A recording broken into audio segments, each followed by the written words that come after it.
Hello YouTube, Brent Peeler here with you. Coming to you from Valencia. I've got my buddy here, Mr. Aaron. I thought I'd introduce him to y'all. Been meaning to make this video for quite some time now and just had never done it. But here's Mr. Aaron. Aaron, would you like to introduce yourself? Sure. My name's Aaron.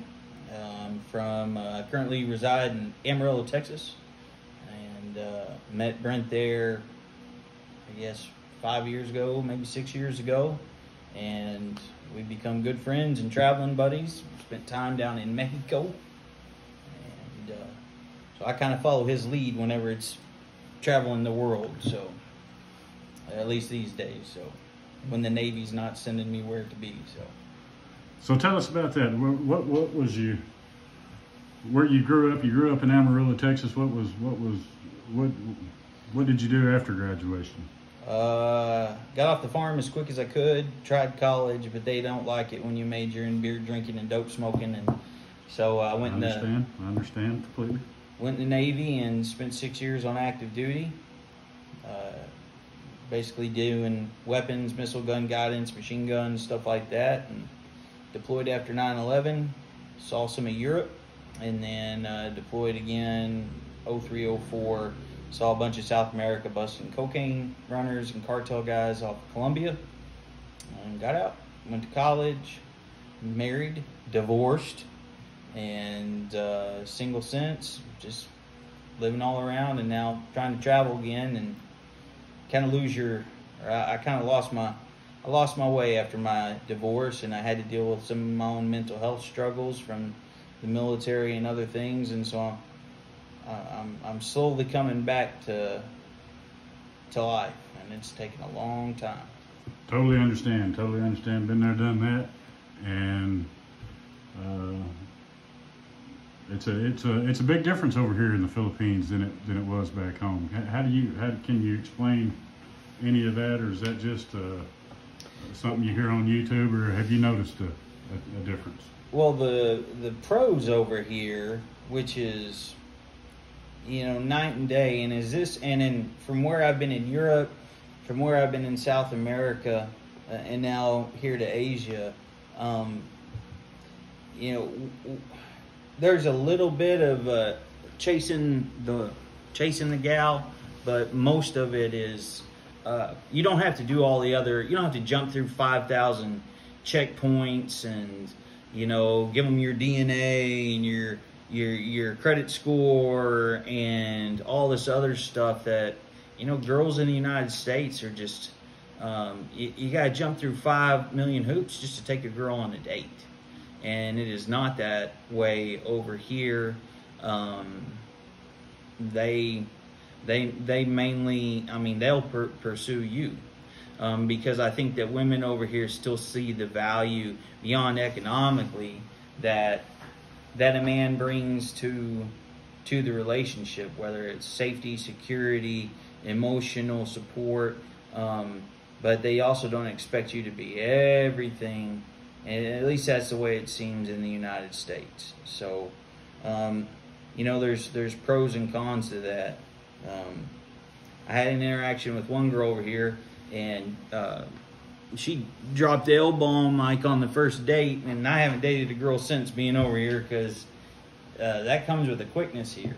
And I have noticed that the girls here tend to fudge, like they're okay lying, and to them it's not lying. I think it's just part of the courting game. And what I've seen in a few of the Westerners is, it seems like their Filipina girl pushes them.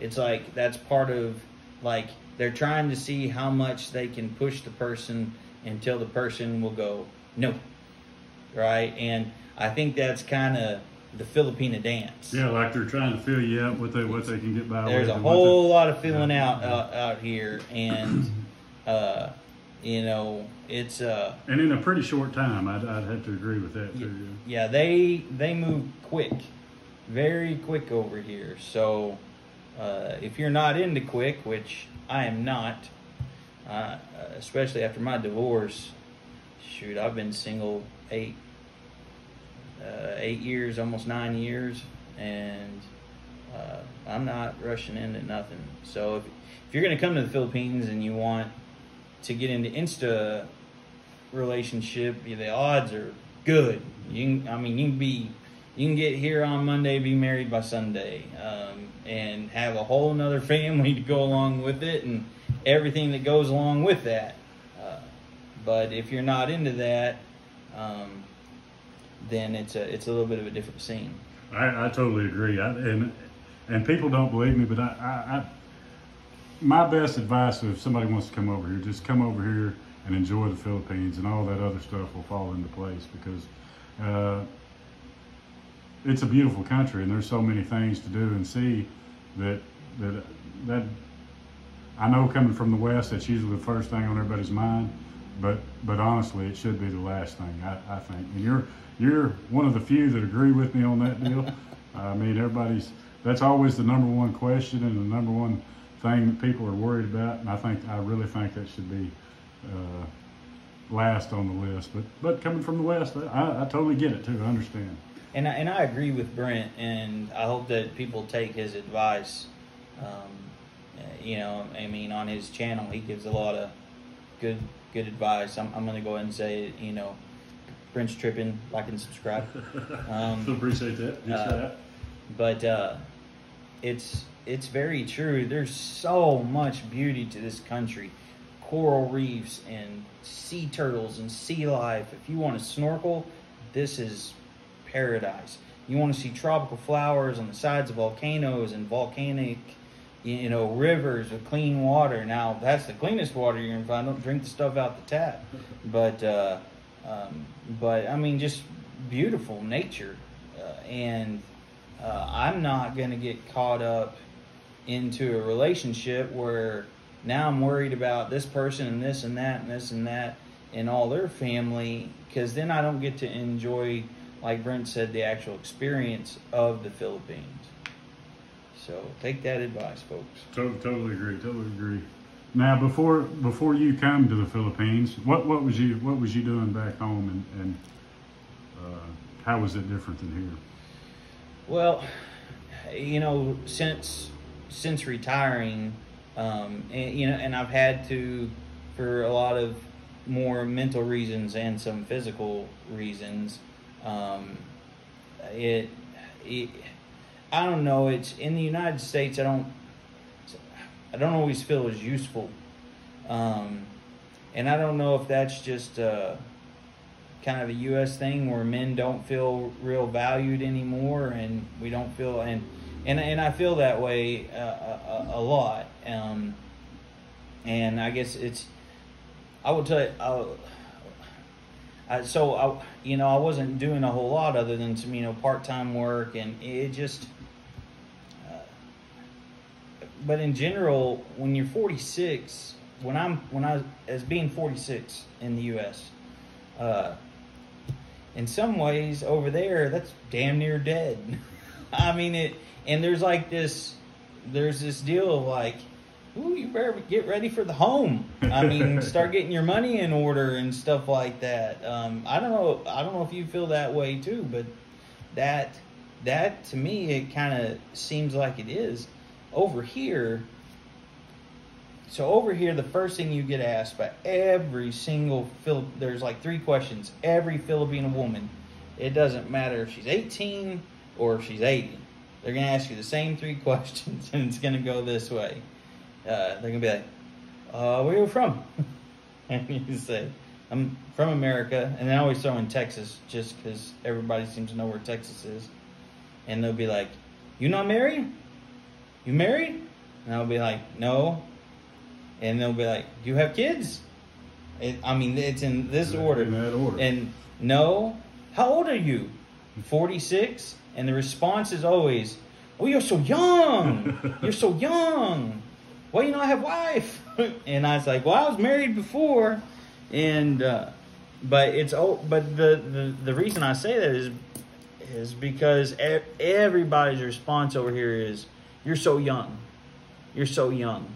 like 46 is still like a very viable age to them, whether it's for procreation or marrying you off, or it's just, that's all you ever hear. Well, and a lot of that, I think personally, is because this is kind of a retirement place. That's most what comes over here is people that are retirement age. So we are pretty much part of the young group, and whether that's a good thing or bad thing, that's to be determined. But it is. But I'm like you. I think that I'm an old-fashioned person, so I've got them old-fashioned values that are just demonized in the States anymore. You know, anything to do with masculine men or you know, a man running the household or any of that, that's frowned upon, or you're labeled a narcissist or this or that. And it's just not it's not that way over here to me. They still believe in traditional values, and that's what I really like. That's one of the main things that brought me over here. And the English deal was probably the best. Has that been? Have you found that the language, the non-language barrier, is a plus or is a what? I mean, yeah, there's really not that much of a language barrier now. Up here where we're at in the mountain kind of area, and I don't know where me and Brent are staying is the southern Philippines. So I don't know if Brent, if you would describe that as more the provincial kind of, where Manila is way up north with millions and millions of people. Yeah. But there is a little bit of a language barrier, but everybody speaks English and can understand it. I will say that a lot of times you have to slow down and speak to them slowly, so that they can process it and be able to speak it back. I haven't had any challenges as far as, it's no different than if I was in Mexico, but even in Mexico, it sure does help to habla some Espanol, whereas true. Here it's not as needed as much. And all the signs here, that's another thing too. All the signs here are in English, where in a lot of countries they aren't. So if you are looking at everything, all their print, everything here is, they read and write in English. Very little do you ever see in Visayas. What is your long-term goal or long-term plan, or how long do you plan on staying in the Philippines, and tell us about that? Well, I wanted to stay over here for a couple months and see. Economically, this is absolutely, if you're on a fixed income over here, and it's a very, you can live very comfortably here. Now, when I say live very comfortably, I'm saying that financially. Now, you're not necessarily going to have the comforts, and so my plan was to come over here at least for a couple months, check things out, and then see if this is maybe a place I wanted to be, long term, maybe for a year or so, just for the economics. And of course Brent and I we're pretty much like brothers, so us splitting a place is no big deal. He does his thing, I do my thing, but I'm having a lot of second thoughts over the last week and a half. I was fixing to get into that. You mentioned some things that the folks probably need to know about if they're thinking about making the jump over here full time. And you just hit a little bit of it talking about the comfort. But one of your main deals was the food over here. Speak a little bit about that. So I don't know how such a beautiful, beautiful country can have the absolute worst food of anywhere I've been. And I'm talking Mexico. Panama has a great food, but the food here, it's like every Filipino chef from all across the ages got food from all these different places, and they thought, okay, this kind of looks like it. It's close enough. And it's like, it's just close enough. Right? Everything you go, it's like, that's close enough. It's close enough. It's definitely a melting pot of several different countries, and you can find that in the language too. But that's what gives the Philippines its unique. I mean, if you're okay eating spaghetti and fried chicken every day, yeah, you know, or chicken that's cooked on the stick, yeah, and rice every day, you're good to go. If you want beef, you're out of luck. They don't do beef here, and the beef here is like, I think Brent already posted the beef. Yeah. You know, sounds like beef, just not quite it. Yeah. You know, they do have pork here, but it's just they put different sweeteners in the artificial drinks, and so that's a different taste to it. You can't drink the water from the tap, and you have to be real careful, because I've been sicker than a dog for a good 10 days, most likely from the ice that was made with the water from the tap.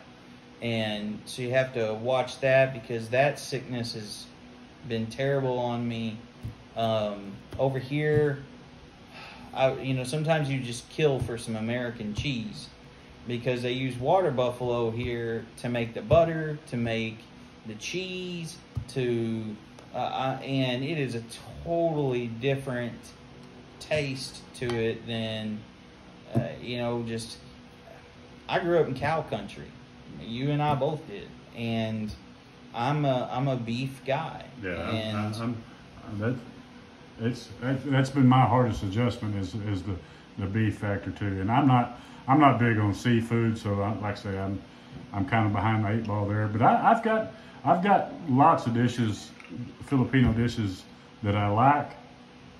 A lot of them I can't remember what the hell they are, so I have trouble ordering them in like restaurants. But I love like a the adobo's good. Adobo's good. Pork tocino is like my favorite breakfast meat that there is. I mean, I like it better than bacon, and I didn't think you could like anything better than bacon in the morning. But the tocino, and just several other dishes that I just don't know what exactly it is or how to order it or whatever. But it does. It takes a little bit to find your palate and your go-tos and well, and whenever you're, like, for me, I've been sick for so long, because it takes a long time to get over, once your stomach gets messed up, to get it right again. That affects how everything tastes. Yeah. And then trying to find anything from a Western diet to reset your system, if you go to the grocery stores, it's tough. I mean, it's just,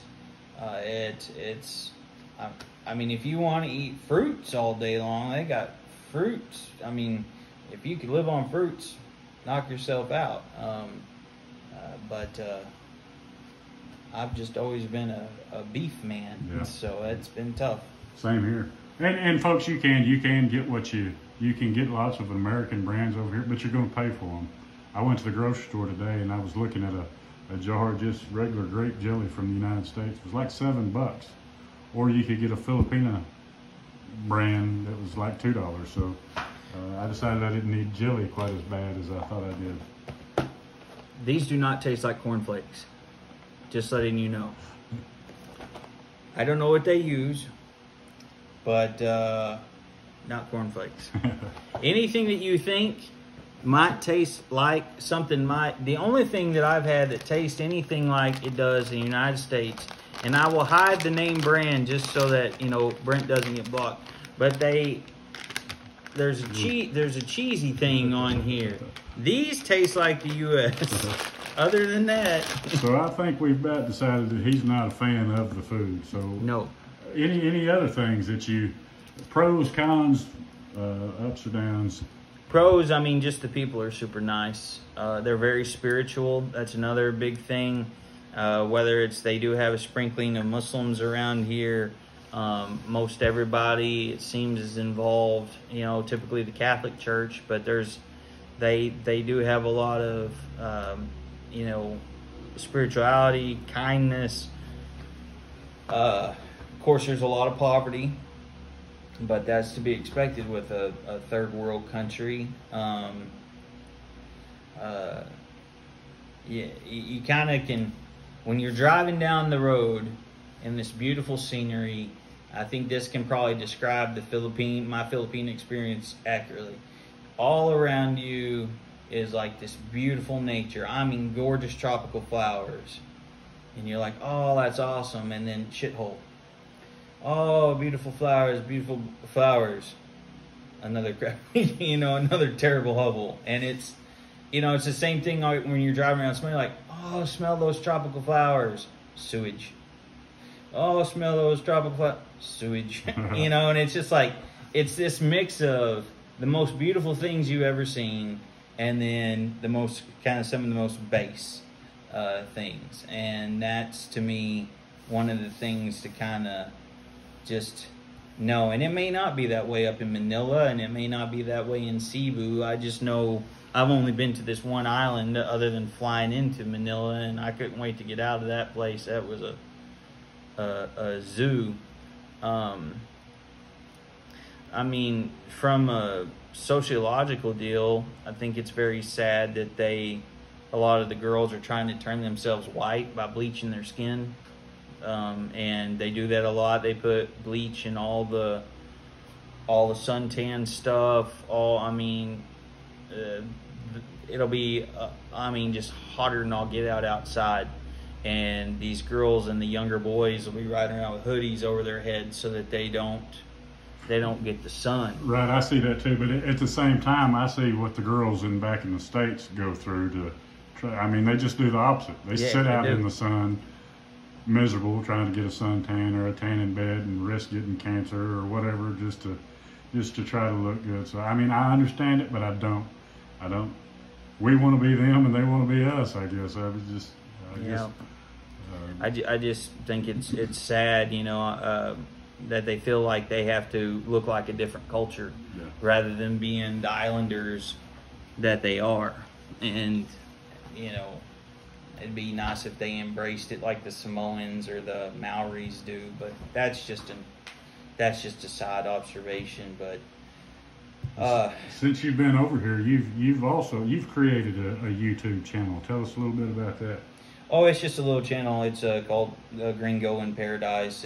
I've just wanted to put some adventures from being over here, whether we go scuba diving or snorkeling or some of those kind of things. Brent's channel's the information, look at daily living type deal. I'm like and subscribe to his so that he can keep going. Like and subscribe to Gringo in Paradise. Kudos to Aaron. I brought a GoPro over here and never learned how to use it. And I think I used it one time in Vietnam, so I give it to him, and he got some pretty awesome underwater footage with it that I never could figure out. So tips or advice to anybody else thinking about coming over here? Is it worth? It's a long plane ride. Is it worth coming to Southeast Asia? Would you do it again? Would you? And tips for anybody that's thinking about coming. I'd do it again. Because everything in life has positives and negatives, and everything's a learning experience. And so, and you know what? Tomorrow I may see something different, totally just make it even a billion times better for me here. So the journey's not over. Tips, I would say, if you can break up your flight. My long flight was from San Francisco to Manila, so it was 14 hours in the plane. If you're going to do the long one, I went ahead and dropped an extra $170 and got one of the seats with more legroom. Totally agree. I don't know how anybody could have done that 14 hours cramped in the back with everybody else. I mean, it was not fun even up there with the legroom. And I took a bit of a sleeping pill and was able to finally kind of go and slept for a good chunk of it. But if you can afford it, get the leg room. If you're a taller Western person, you're gonna need it. It's gonna be miserable. I think on the way back, I'm gonna try and fly into Tokyo because the flight from Tokyo to either to LAX. What is it? I'm thinking it's maybe 8 hours. 9 or 11. I can't remember which one. But there's a hell of a lot of difference between 9 and 14, I promise you. So I can't recall exactly, but that's the way I flew the first time I came over here and the way I flew back. But I don't know, call it 10 and give or take an hour. But that beats the crap out of 14 hours. Absolutely. So tips and advice, get you the leg room for the long flight. If you can, break it up by going to Tokyo rather than going straight to Manila. The big thing to remember is we're down here by the equator. In Tokyo and Incheon, they're about a 4.5 hour, 5 hour flight north. Yeah. So they're going to be much more on, on the Los Angeles kind of latitude. So you're not having to do that extra travel. I noticed a lot of people fly through Taiwan, Taipei, or Taipei, Taiwan. That's actually the way that I flew in this time. But that's the first time I stayed a couple of days in Japan, so I really enjoyed that. And that'd be my favorite. If you want to stay a couple of days or 2 or 3, spend a little time in Tokyo, I highly recommend that too. I will say this last one on the flying into Manila, and you may have mentioned this in your videos, Brent, but in the U.S., if you have Terminal A, B, C, D, or 1, 2, 3, they're all connected in the same airport. What I found out the hard way is when I flew into Manila, you fly into Terminal 3, which is the international terminal. What they should say is that this is the international airport. Yeah. Because when I needed to get on a different plane, a 20-minute bus ride. Luckily there was a nurse guy there who worked at the VA, and he spoke fluent Tagalog and went on. So he's like, yeah, come on, and we got in a speedy bus, took the expressway up and around, and I think it cost you like 100 pesos or something like that, or and maybe 200 pesos, and so basically it's a different airport. Yeah. So wherever else you're flying, if it's not an international flight, there's three airports total.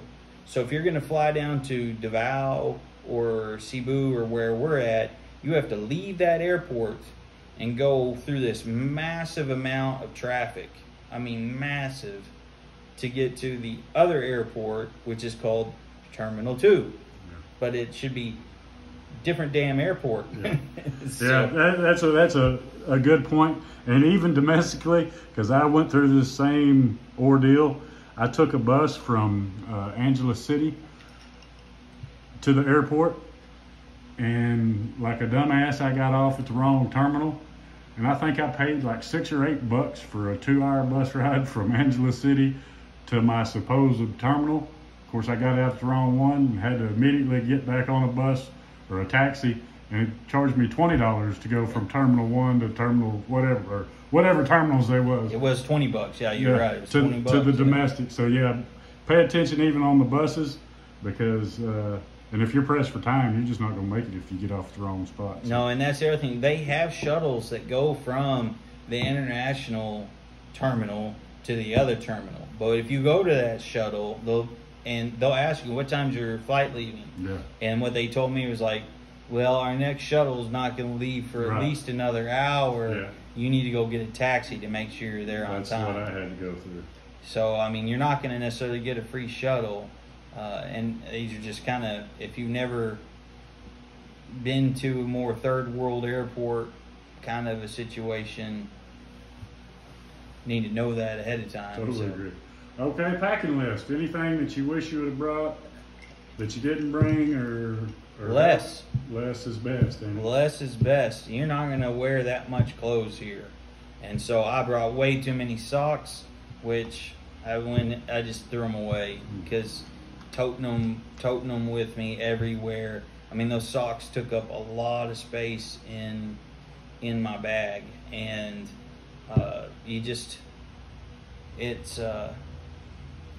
less is best. 2 pairs of shorts, 5 t-shirts, 2 pairs of socks.